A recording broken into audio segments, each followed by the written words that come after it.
Good day. Today we will do a quick testing and assembling of a Siemens Piezo injector using the Digimaster created and manufactured by Diesel Center Bielefeld. So basically, out of everything that we've done and everything that we've tested and all the different manufacturers and everything that we've gone through, I can honestly say that the Digimaster is the best at assembling Siemens injectors. It's truly easy, it works every single time, and you never have any issues. And it's a step-by-step process.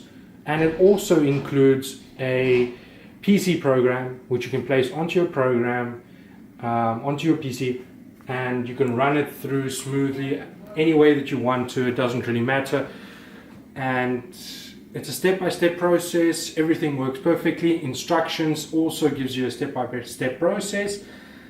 Basically, it's the simplest and most easiest and most relevant form of assembling any Siemens Piezo injector currently manufactured. Basically, you can't go wrong with it at all. And I'm going to be showing you how to do this. So basically, we're going to do some quick tests by switching it on. And we're going to do the first test, which is internal resistance and internal capacitance of the piezo stacks and the injector head. So to do this, we take our black cable, we take the polarity side of it. Cable marked with red for plus has polarity. There's another cable that doesn't have any markings on it, that's without polarity. We don't need that yet. So assuming you understand the polarity and which side is plus for Siemens, you inject it, you plug it in correctly. We're coming back to the device and we press OK.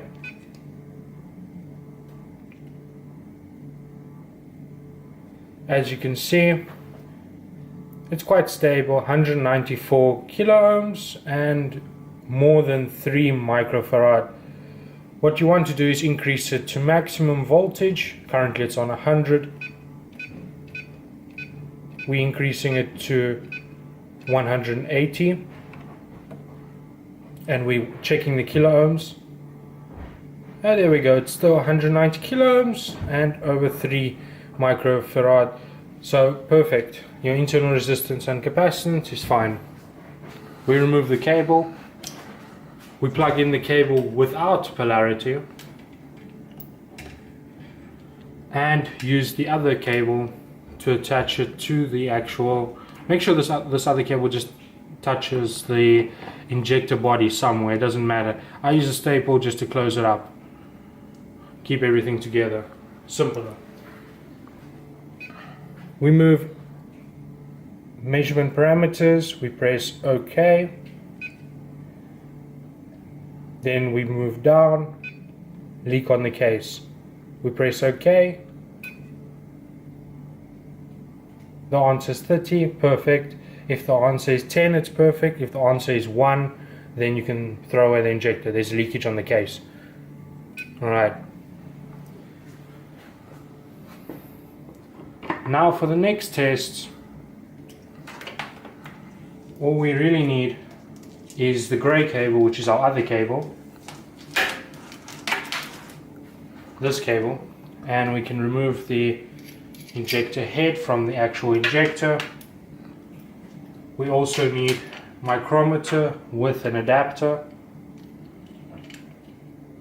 First thing we're going to do is we're going to attach both the injector head and micrometer together, or the micrometer side of the adapter together. It doesn't have to be fastened tightly, you can feel it by hand, then you'll understand.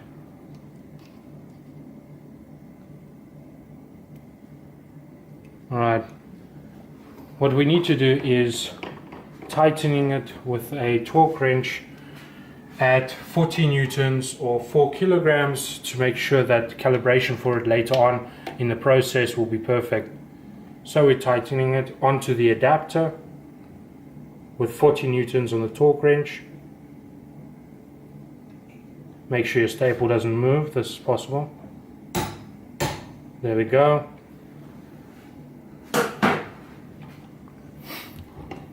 Now that that's done, we can place the micrometer back into its adapter. Tighten it up. Place it back.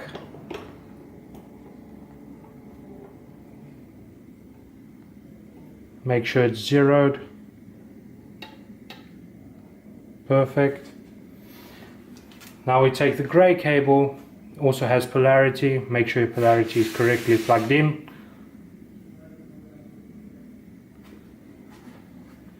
Now we go down to Siemens. We check elongation. We press OK. It says 20 volts for micrometers. We go back to the micrometer. We take a look. As you can see, it says 4. We need to move it up to 140 volts. So we press the up button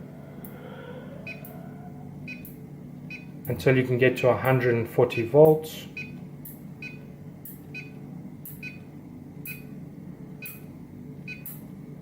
At 140 volts, as you can see, we need 40 micros. We have 44. This is perfect. So long you don't have less than 38, so 40 plus minus 2 is fine. Then it's working perfect. Your piezo stacks are moving apart correctly, and you have no breakage or tears inside your piezo stacks. Now that that test is completed, we will move on to the next test, which is checking voltage. We press OK. L1 4 microns. We see 8 microns, so because of the 8, we move the 4 upwards to 8. We press OK. L2 11. We take a look, 17. So we press the up button to get 17.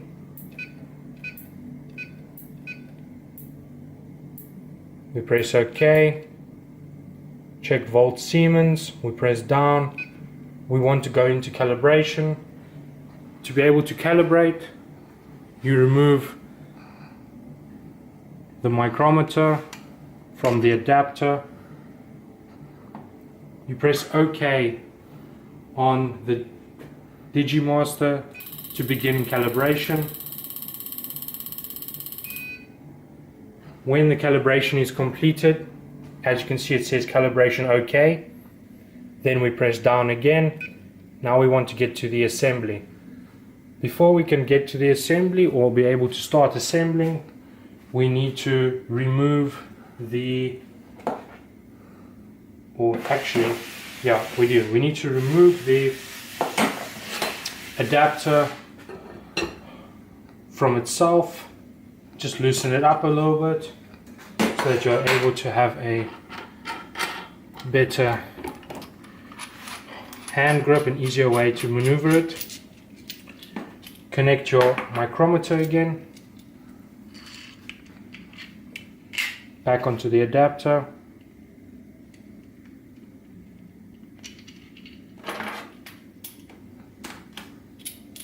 Take your injector body, connect it to the staple that you're using or any holding block that you have.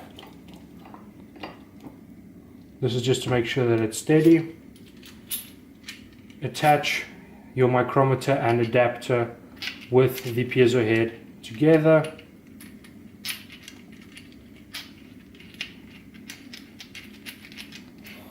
Tighten it by hand just to make sure that both pins touch, making sure that the actual micrometer and the injector head touch each other.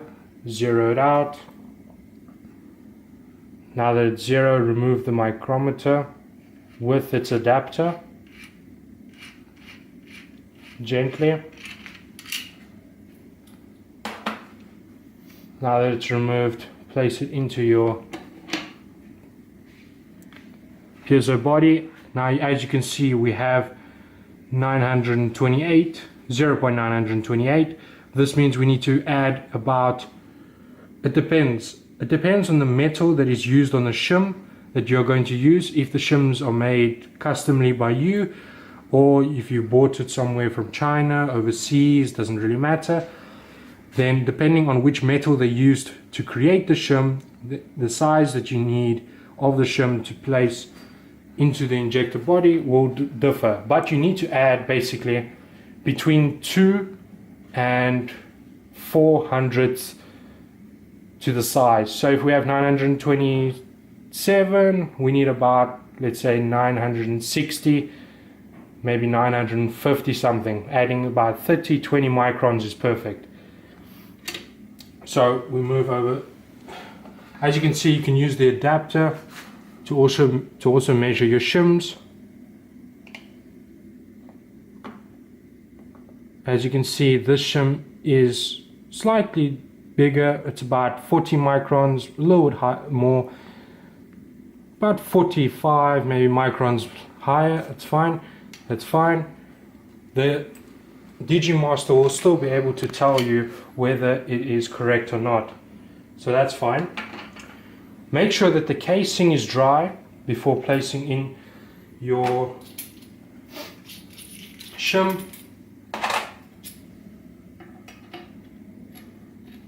If the casing isn't dry, the readings won't be correct. Tighten it by hand. Make sure it's very tight using your hand. Plug in your gray cable with the correct polarity. Increase the torque wrench from 40 newtons to about 60, maybe 5.5 or 55, 60 or 55 newtons.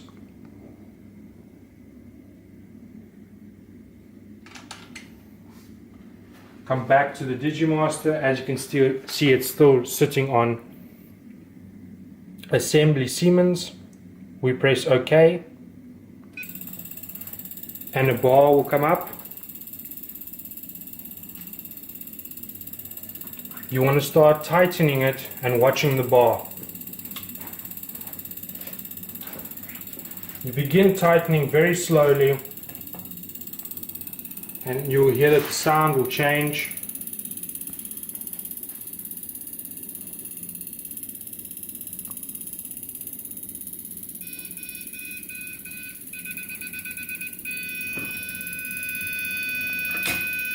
And that's perfect.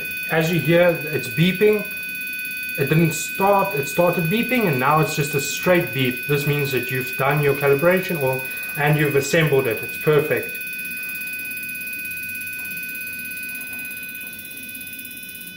That's it. You've completed your injector.